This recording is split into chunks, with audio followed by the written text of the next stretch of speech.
Welcome back to Newcomers, people, where I explore what it means to be an immigrant to immigrants like myself. Today, I'm speaking with Sweta Regmi, who moved to Canada like I think it's over 30 years now.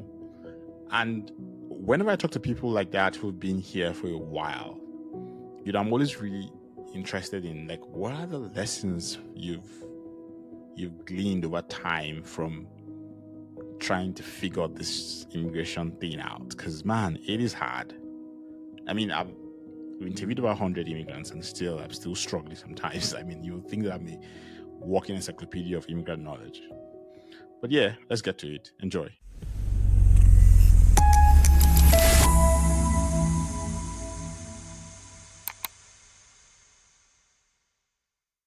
This is a very interesting question, to be honest, which is everyone talks about everyone talks about how they want to go and work, stay in the US and work in the US and all that kind of stuff. And as someone who's basically lived a bit in the States and now you're living in Canada, do you ever say, I want to immigrate back to the US? Are you like, I love Canada? I'm sorry I'm putting you on the spot, but. Great question, right? And I think I'm never gonna say never for anything because Mhm. in life I've said never and then I did it. Here I am, a business owner now. I never thought that I would be one. So, I mean, I think when I was living in States, it was so many years ago, right? We're talking about 22 years ago or something like that. So, and I was not in the diverse town. It was a small community, and to see people like me, were like, oh my god, I can see people like me here. So I was, I didn't feel the sense of belonging then. Plus, I was new. And then when I immigrated to Canada right after the border, we're talking about like 25 years ago, I saw people like me who look like me, who talk like me. It's like, oh, finally, I am home. So I think, I don't know how is it down there right now with a lot of DI initiatives just under the table right now. People are wrapping it up, right? I don't have a dream to move back. Like, yes, vacationing the country for sure. I go back, but I don't see myself going back and living in there. But yeah, I mean, Canada is my home. It's a beautiful country. So why would I even think about it? I love my Canadian passport. I'm kind of still staying on the topic, which is so 25 years now.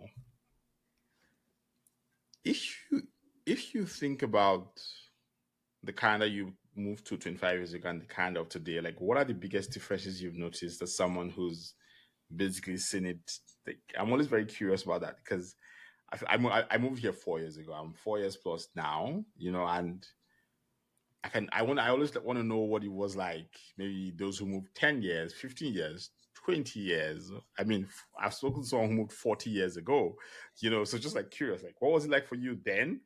And what's it like now? Just putting, I understand that yes, you're a bit more settled now. So maybe there's that, what's it called?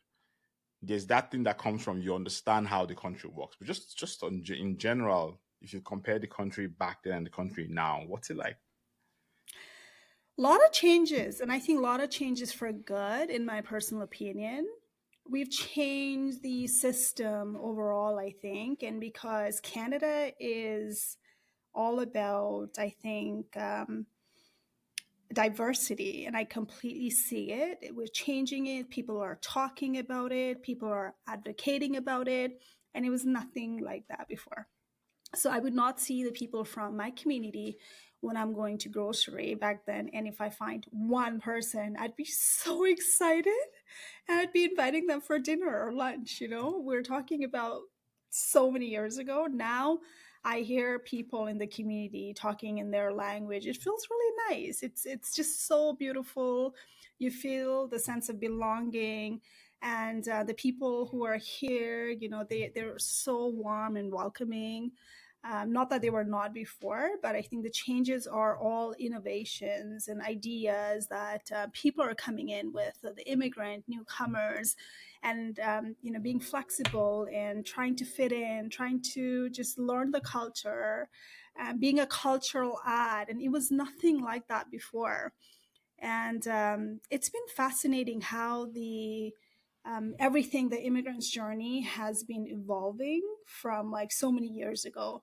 And number one thing I do think is we are talking about issues, very sensitive issues, all over, whether it's social media, whether it's LinkedIn, whether it's in media. We're talking about issues that we were not talking about it 20 years ago. And when you advocate for things like that, we become better because we're not concerned about what would other people think anymore. We're bringing the issues and there are people listening to us. So I think that was not happening and now it's happening. Yeah. I mean,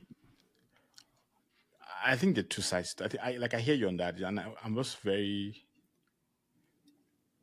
It's a thought trying to form in my head, which is basically is like, how do we talk about those issues and still respect the natives and find a balance, between saying how do we build a society that is equitable, that is multicultural with respect for everyone, but also um still has one value system in a way. Because I think one of my, and this is probably a bit like, this is a stretch right now, but I think one of the things I always find interesting about Canada, or I don't have the answer to, is that we're a multicultural society. But the problem about being multicultural is that you can't be multi-value. Like, there's nothing like a multi-value society. Societies always want one value system. So I always wonder, what's the value system right now? And so hearing you explain that to me is like, which is saying, yeah, for what I'm seeing is, over time, we've basically, not, at least now we are having the conversations. We were having the conversations before about what's even the way forward as a society, you know. But yeah, I I guess think we'll. we're a more, I'd like to say that before, when I used to see it, people are trying to fit in, which is a cultural fit, which is when we're talking about the newcomers and immigrants or whoever that could be, right? We're talking about why doesn't that person think like us? So you need to come here and fit in because you're in our country. Now I think we're more talking about, you know what, I'm going to learn your culture too, right? It's give and take. Mm, And it's about being a cultural ad, the mindset shift, people who are shifting the mindsets from I want you to fit in my culture, my environment, whether it could be workplace or whether it could be anywhere else. I think some people are really thinking about it, which is employers and people down up there. They're like, I need to learn more of it, and I don't want to hire, let's say, someone who fits in my idea of, the box. What does fit look like? It could be a loophole. The fit is happening where I want you to be like me, us, versus I don't want you to be like me. I don't want you to think like me. I want the ad, which is cultural ad, and I'm completely open for it. And when that is shifting, I think from many years ago, that was not happening. And I mm, personally can see it as a hiring manager who's hired so many people. It was all about, oh, he's not a fit, she's not a fit, and I did not know what that means. And now I know how many biases and discrimination was happening subconsciously, unconsciously, right? Now everyone on authority are thinking about what does that fit look like, mm. right? I think we're more focusing on being a cultural ad and bringing people to the table who has to add something. We're not telling them come and then fit in with us because that's totally compromising the value of Canada when it comes to diversity, equity, and inclusion. That's my opinion right now. Yeah. I mean, Canada's an interesting experiment, to be honest. It'll be interesting to see what it's like in the next 10, 15 years, you know. But moving on to 25 years, I feel like if you've lived here 25 years, you're like a walking encyclopedia of how to hit the ground running in Canada, especially because of what you do. And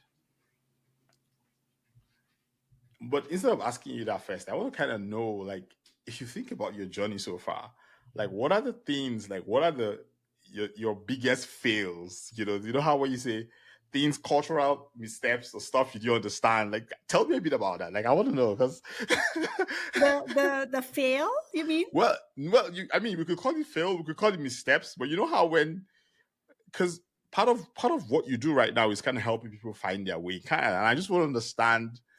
I feel like when I see immigrants doing this kind of running this kind of businesses, I'm like, there's usually an origin story. It usually comes from either you went through this and you're like, nah, I'm not. I'm going to make sure people don't go through this thing I went through. But so what I want to know is what's the story behind why you started teach and do? Like basically, what are the things that drove you to start saying, I'm going to help people make sure they don't make the mistakes I made?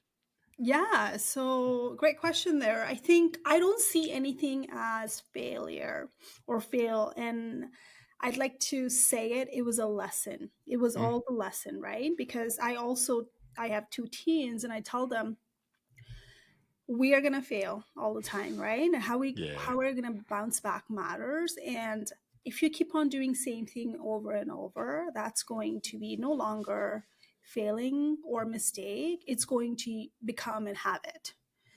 So the lessons are you do this and you're not gonna do it. So my whole area of development was I was just trying to fit in again.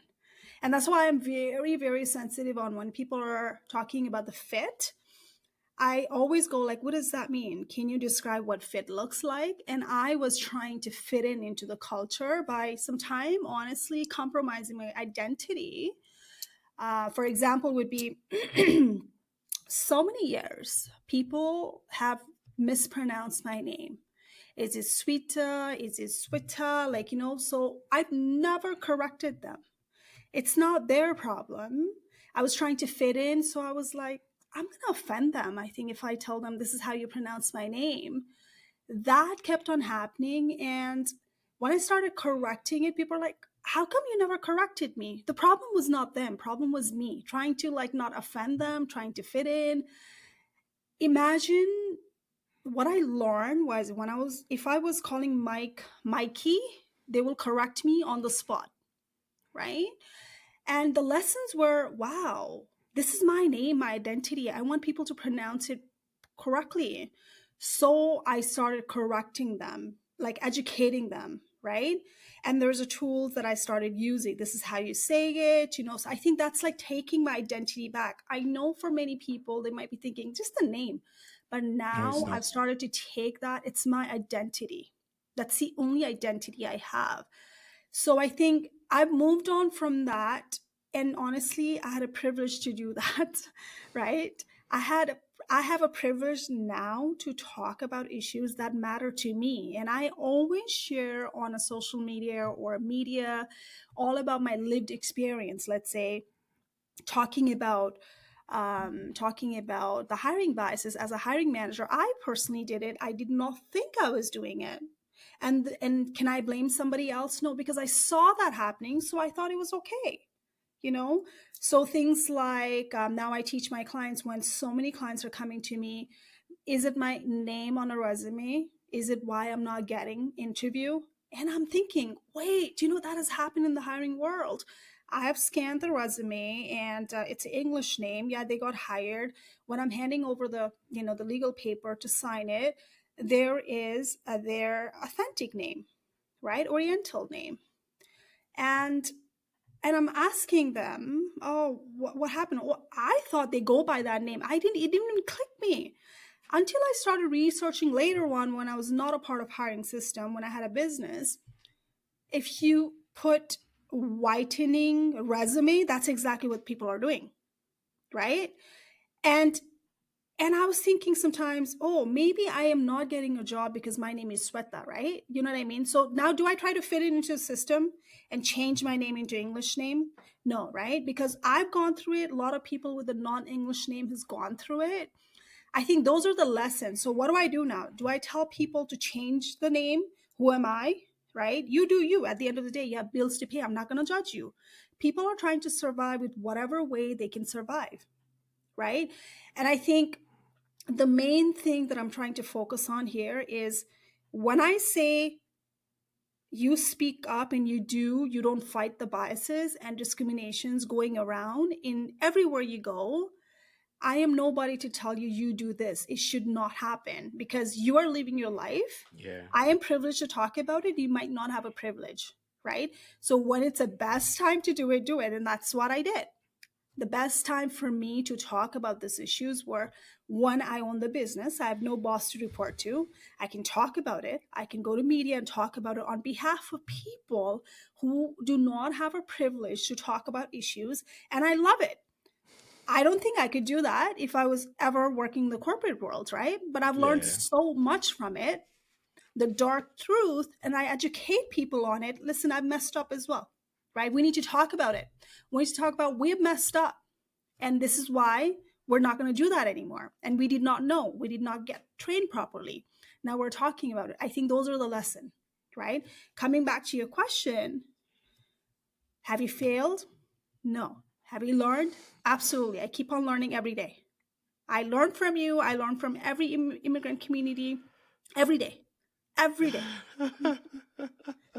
I like that framing actually about like saying it as, especially as an immigrant, because it's so easy to get drowned in, I didn't do it well enough, I'm not good enough, I'm not I'm not fit for the society, I'm struggling, I don't know my way around. There's just a ton of things that you're dealing with that if you start if you start labeling yourself a failure, it gets even harder for you to just find the willpower to face your every single day challenge, because every day challenge, because settling in is hard.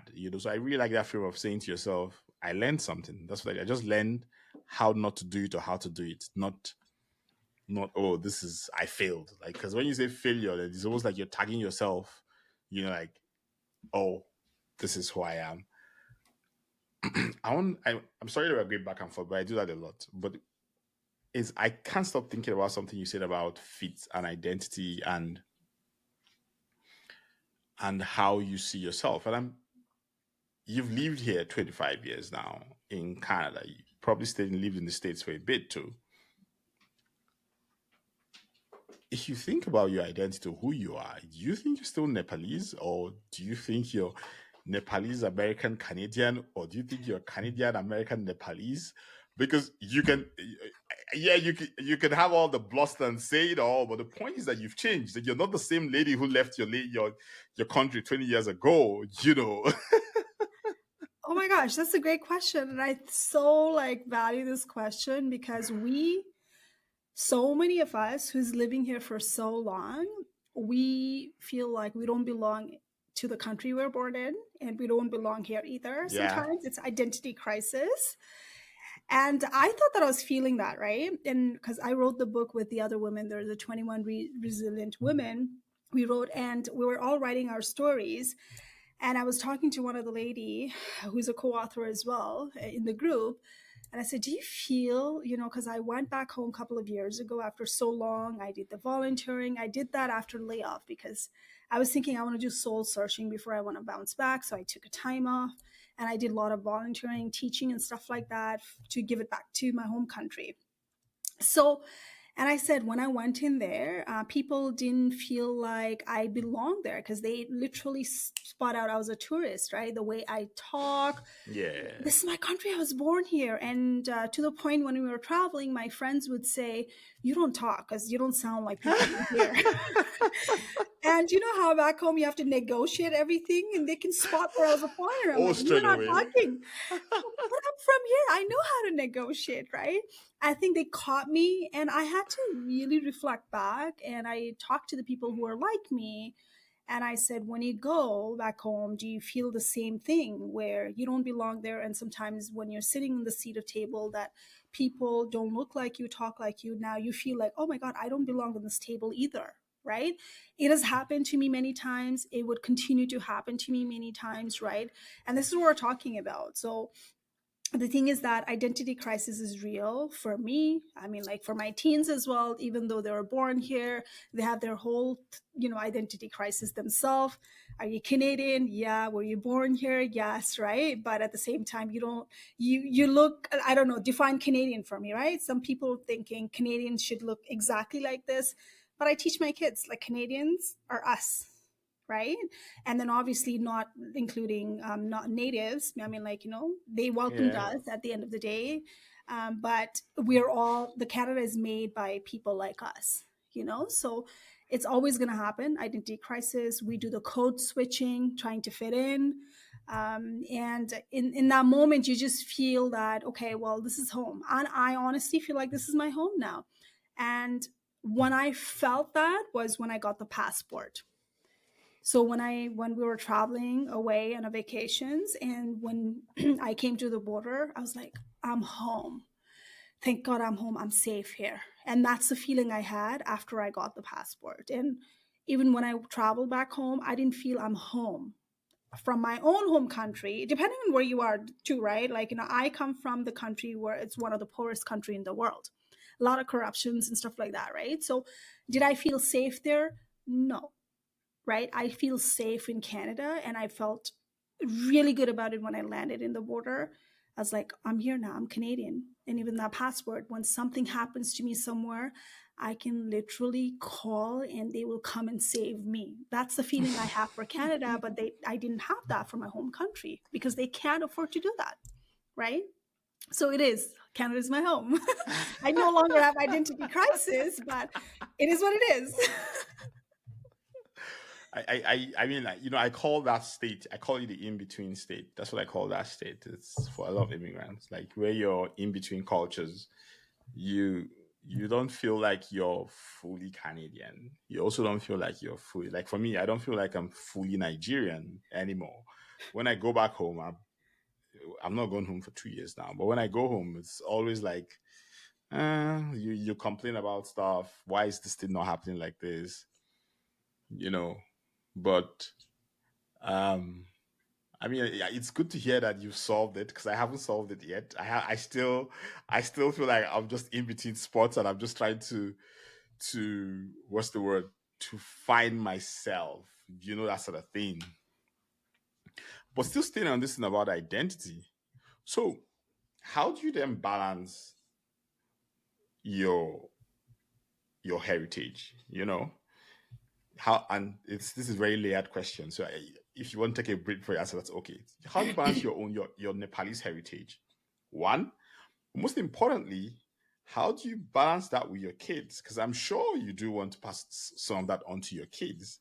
That's two. The third layer of the question is, how do you now integrate that Nepalese heritage with your Canadian heritage? Because 20 years here means that you're Canadian. I mean, there's no, like, you're Canadian, so there's a Canadian part of you.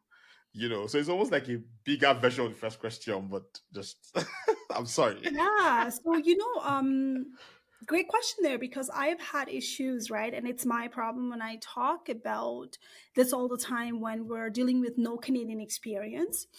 And as I said, I didn't fail, but I learned the lesson. So I didn't, I mean, like, I don't celebrate Christmas the way that people celebrate. And it comes back to the culture because, we don't celebrate Christmas back home. So when I landed, when I saw people like me who immigrated a long time ago, 20 years ago, 25 years ago, I used to see Christmas tree and they're not celebrating it, but they're doing it to Mhm. integrate into the society. And I totally had a biases, judgment against them. I was like, what's going on wrong with them, right? So when they're celebrating Halloween, I'm not celebrating it. Just kind of watching and then just not participating. Sometimes it's very resistant. It's like, no, it's not me. I don't want to integrate myself. And I felt like later on when I started working in the corporate, when there are team engagement, the events are happening, you have no choice. Otherwise, you'd be singled out. So you have to give in, right? Yeah, Not that, like, you can opt out, but like you would be seen as not a team player. yeah, And when I honestly put every judgment down, that's when it came to me, wow, this was a Canadian experience I was lacking, I was missing. I was really resistant to just think that, okay, if I do this, then I'm going to lose my culture heritage, right? That was the biases I had. The minute I started learning what people do in Thanksgiving, Christmas, Halloween, why they're dressed up, I understood the concept. I loved it. I was like, I miss so much of it. And then when I had kid, and I started putting a Christmas tree on for them, doing the ritual and everything, dressing up on Halloween. And when I managed a team, I was a manager.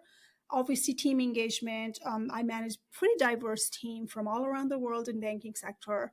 So we celebrate everything, Eid, Diwali, Uh, everything together, right? So, and potluck for culture, like, food, the dress up and everything. I came from that diverse employers environment, and all of us were integrating those model where people are participating by not compromising who they are, to get to know each other, to learn it.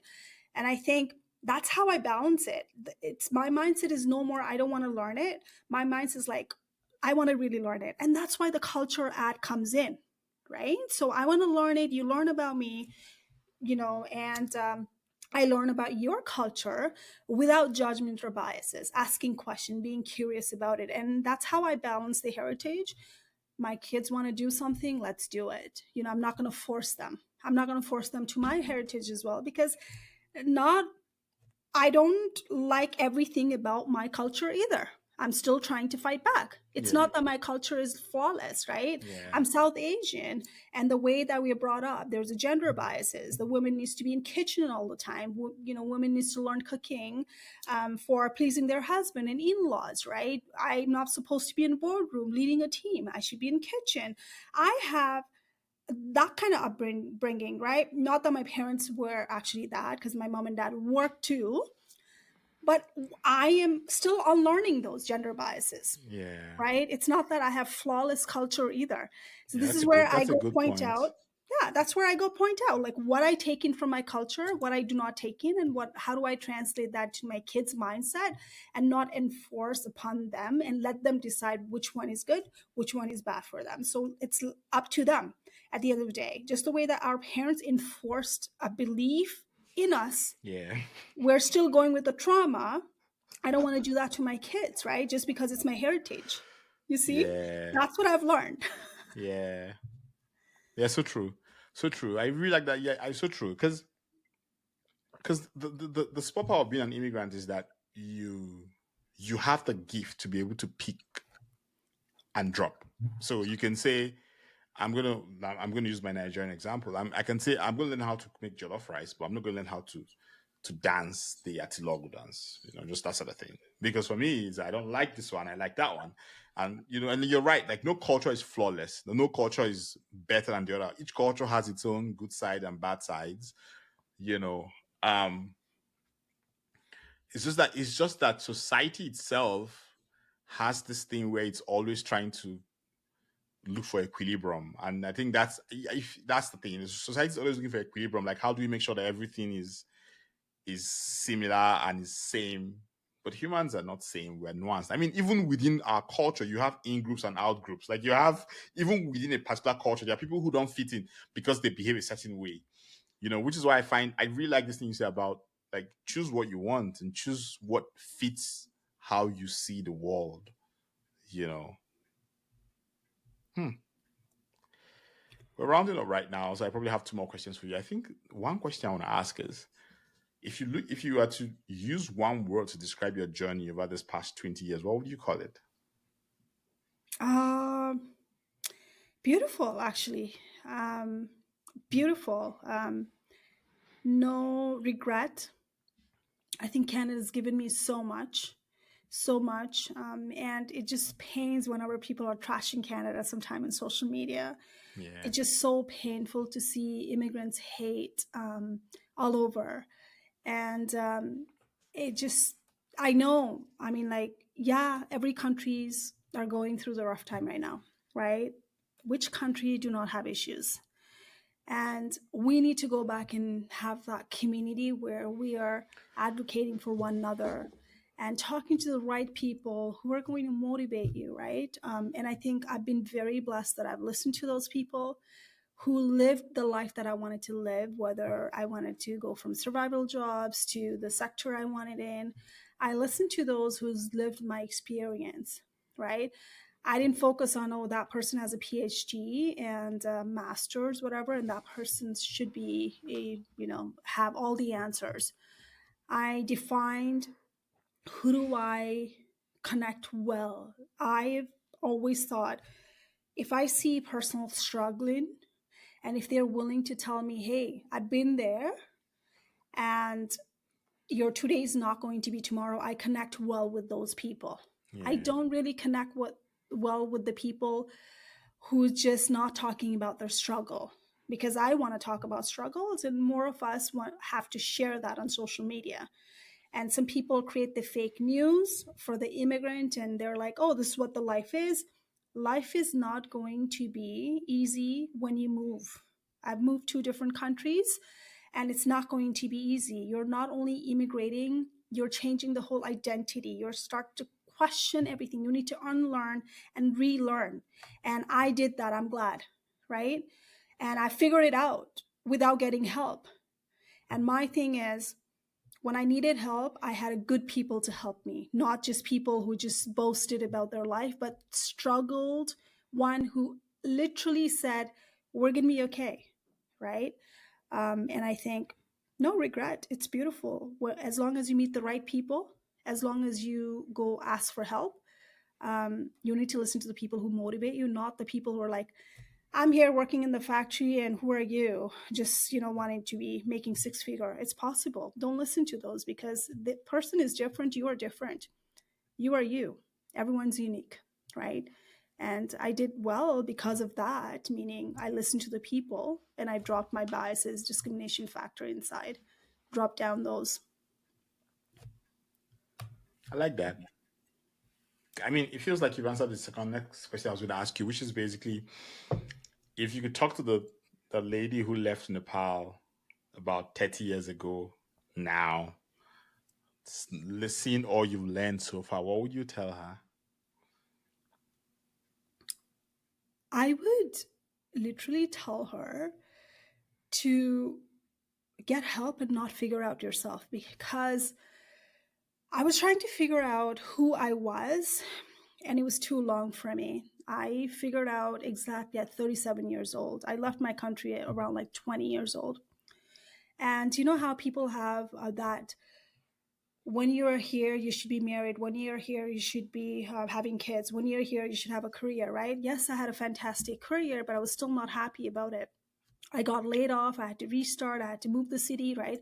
I was trying to figure out who I am, and I invested in myself to get to know me, my soul. What do I want to do? And this is exactly what I want to do. That's why the name is Teach and Do, where I'm not going to do a single thing for you. I'm going to teach and you're going to do it. That's how we found it. Like, I found a Teach and Do where I'm going to handhold you, be there for you, to support you, and I'm going to talk and work with my kind of people who are having same issues, whether you're laid off or whether you're a newcomer, whether you think as an immigrant you're settled and you're overlooked, right? I picked my type of people that I feel like I'm the right fit. I don't work with everyone either. So I would say to people is, you're not expert at everything. And when you don't know who you are, you need to get help. And I wish I had done that before. And I only started at 37 and founded this company. And, when you do something meaningful from the thing that you really want to do, passionate about it, it's not about money, it's about impact. If Yeah. you can sleep in the night thinking that because of me, someone is now landing six figure and, making that Canadian dream possible, you don't have to worry about anything, your reputation, because you're feeling like, I made $1 million for the industry I worked in. Did I feel that a single day? Absolutely not. Right? When you can make an impact with the title, whatever it could be, it's not a title. It's an impact that you make with the title that you have. If you don't know how to make it, that's a question for you, because you're going to struggle. So my thing is, I wish I was not focused on title. To wrap it up, I wish I was focusing on impact when I was still working. But hey, I quit 2 jobs to get here. Quitting is fine. We need to unlearn quitters. Like, winners don't quit. 2 jobs quitter. I'm here. We need to unlearn that. Thank you so much. I mean, like, thank you very much. This was really good. Thank you. I mean, I'm still grinning at the last thing you said about, or rather, it's not really green, but it's almost like it's because in there it's a lesson. So because when you move as an immigrant, we get so caught up in the title because we want to survive. So we think the title equals money. And while like you're right, is there's the privilege of you being able to do that. Some people don't have the privilege to do that, and that's okay. But I think approaching life from the lens of if I focus on the impact I can bring to these new communities, this new country, this new job, I feel like in the long run everything just kind of works out. But thank you so much. You're welcome. And last quote, I want to say it. Don't edit Sure. this. I should what? Don't edit this. I want you to put this code because I love this code. It's by me. Okay. So, to those immigrant, I have a message for you. Whether you're a newcomer or a settled immigrant, I want to tell you one thing: is you left home, not your brain and skills behind. You got this. I love that. Thank you. Welcome. What do you think of that quote? I like it. You didn't leave your brain and your mind behind. So step into your full self, dear immigrant. Thank you so much for getting to this point of the podcast. As always, if you know someone who finds it useful, please share with them. If you know someone I should talk to, send them my way. We're on Substack, YouTube, anywhere you get a podcast, you can find it. Just type the Newcomers podcast in there and you'll get, you see all the podcasts we've released. Please, thank you so much. Have a beautiful day. Ciao.